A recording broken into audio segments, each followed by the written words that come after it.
अस्सलामुअलैकुम and welcome to ease learning. आज हम Oxford World Watch history book 1 का यूनिट नंबर 4 करेंगे, एंशिएंट चाइना।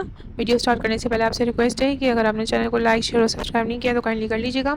यहाँ बात हो रही है चाइनीज़ हिस्ट्री को किस तरह से ऑर्गेनाइज़ किया गया था। चाइनीज़ सिविलाइजेशन की शुरुआत जो है वो 5000 साल पहले ही हो गई थी। 1911 सेंचुरी से पहले चाइनीज़ हिस्ट्री को डिवाइड किया गया था उसके टाइम ड्यूरेशन के हिसाब से, और उसकी डायनेस्टी में जो रूलिंग पावर आती थी, जो रूलिंग फैमिली आती थी, उसके सरनेम के नाम से ही उसके टाइम ड्यूरेशन को लगा दिया जाता था, यानी वो डायनेस्टी मशहूर हो जाती थी।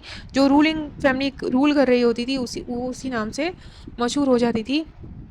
हर डायनेस्टी का, हर रूलिंग फैमिली का टाइम ड्यूरेशन डिफरेंट था। चाइना के अंदर सबसे ज़्यादा चलने वाली डायनेस्टी जो थी उसने 700 ईयर्स तक हुकूमत की थी, और सबसे कम टाइम ड्यूरेशन जिस डायनेस्टी ने कवर किया था वो 15 ईयर्स का था। चाइनीज़ हिस्टोरियंस के हिसाब से सबसे पहले चिन डायनेस्टी में जो है वो 221 BC में सारे स्टेट एक साथ हो गए थे, सारी डायनेस्टीज़ मिल गई थी। इससे पहले मुख्तलिफ डायनेस्टीज़ चाइना पे रूल कर रही थी, जिसे आज आप चाइना के नाम से जानते हो। आज ये जगह किस नाम से मशहूर है? चाइना के नाम से मशहूर है। आर्कियोलॉजिस्ट को ऑल्दो कोई एविडेंस नहीं मिला है शांग डायनेस्टी के बारे में कि शांग डायनेस्टी जो है वो लेजेंडरी डायनेस्टी है, लेकिन शांग डायनेस्टी चाइना में मशहूर है as a famous dynasty, as a legendary dynasty. और आर्कियोलॉजिस्ट के पास ये सबूत भी नहीं है कि शांग डायनेस्टी जो है वो लेजेंडरी डायनेस्टी नहीं है, इसलिए दोनों चीज़ें जो है उसके सबूत अभी इन्हें नहीं मिले हैं। 1899 में चाइनीज़ कलेक्टर जिसका नाम वैंग शीरोंग था, वो एक बोन्स खरीदता है। उस बोन्स पे उसको कुछ इंस्क्रिप्शन नज़र आता है, और वो वैसी ही हड्डियाँ होती हैं जो चाइनीज़ मार्केट में एज अ ड्रैगन बोन के नाम से बेची जाती है। उसका पाउडर बनाया जाता है और लोग उसे खरीदते हैं ताकि बीमारी में उन्हें क्या मिल सके? शिफा मिल सके। वैंग ने ऐसी बोन्स को और फर्दर डिस्कवर करने की कोशिश की कि ऐसी और कोई चीज़ मिलती है, तो उसे ऐसी चीज़ें कहाँ मिली?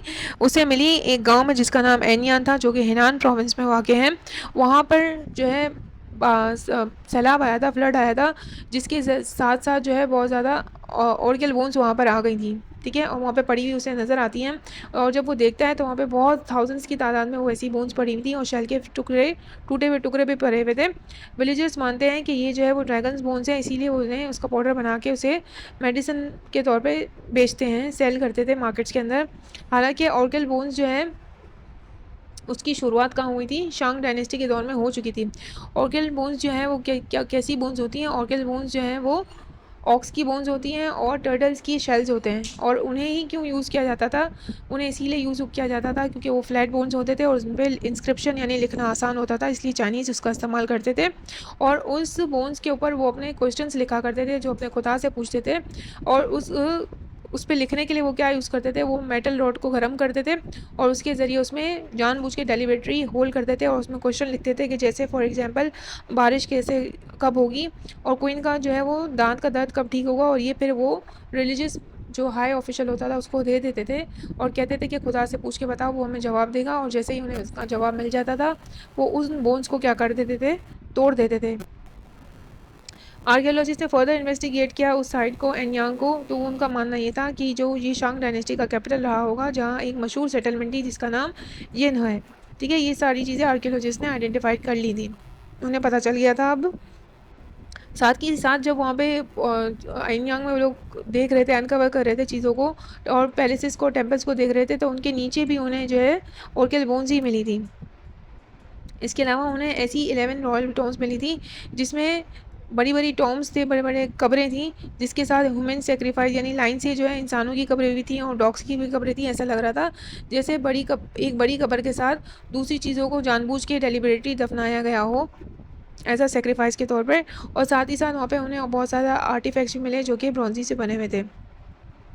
अच्छा, यहाँ पे बात हो रही है कि शांग डायनेस्टी की बुनियाद किसने रखी थी? ये रूलिंग फैमिली थी ना शांग, तो उसकी बुनियाद रखी किसने थी? उसको रूलिंग कर कौन रहा था?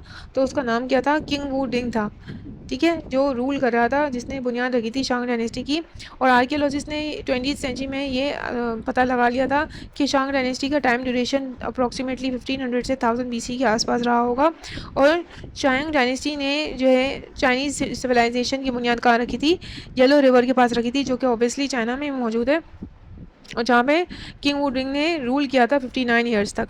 ठीक है, और उन्होंने अपना कैपिटल जो है वो येलो रिवर से वो लोग मूव ऑन करके वो उन्होंने अपना कैपिटल कहाँ बना लिया था?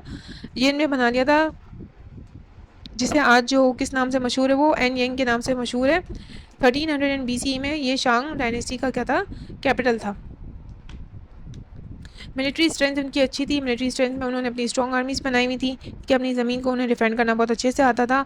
इसके अलावा उन्होंने व्हील्स को स्पोकी बनाया था ताकि उनके व्हील्स जो है वो ख़राब नहीं हो, ये उनकी अचीवमेंट थी। क्राफ्टमैनशिप में जो है उन्होंने ब्रॉन्ज से बहुत सारी चीज़ें बनाई थी।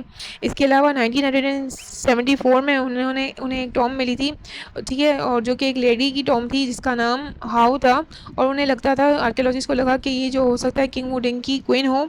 साथ ही साथ उसकी कबर के साथ जो है जेड से बने हुए बहुत ज़्यादा, जेड एक मिनरल है, उससे बने हुए बहुत सारी चीज़ें वहाँ पे पड़ी हुई थी। 400 ब्रॉन्ज से बनी हुई चीज़ें पड़ी हुई थी, और इंसानों और कुत्तों के जो है वो बोन्स भी उन्हें नज़र आते हैं। ऐसा लगता है कि ऐसा उन्हें एज अ सेक्रीफाइस के तौर पे, कुर्बानी के तौर पे उन्हें भी उनके साथ दफनाया गया हो। अच्छा, चाइनीज़ के पास एक और हुनर था। चाइनीज़ की एक और, शांग डायनेस्टी की एक और डिस्कवरी ये थी कि उन्होंने सिल्क वॉर्म्स हैं वो क्या करते हैं, वो मलबेरी लीव्स को खाते हैं और फिर वो कोकोन बनाते हैं, एक सिल्क प्रोड्यूस करते हैं और उससे कपड़ा बनता है। ये सीक्रेट जो है शांग डायनेस्टी के पास आ गया था, और शांग डायनेस्टी के बाद ये सीक्रेट किसके पास रह गया था, जोहू डायनेस्टी के पास था, ठीक है। और चाइना वो वाइड मुल्क था जो पायनियर था, यानी पहला मुल्क था जिसको सिल्क बनाने आता था, ठीक है, सिल्क बनाना आ गया था, सिल्क की प्रोडक्शन वो कर सकता था, और ये सीक्रेट उसे पता था कि सिल्क उसे कहाँ से मिलेगा। राइटिंग एंड काउंटिंग सिस्टम में जो है उनके, जब आर्कियोलॉजिस्ट ने डिस्कवर किए बोन्स पे देखा तो उन्हें तकरीबन 2000 सिंबल्स नज़र आए हैं उन बोन्स के ऊपर जो उन्होंने लिखा है, ठीक है। और ऐसा लगता है कि कुछ चीज़ें जो उन बोन्स पे लिखी हुई हैं और आज भी चाइनीज़ लैंग्वेज में इस्तेमाल होती हैं।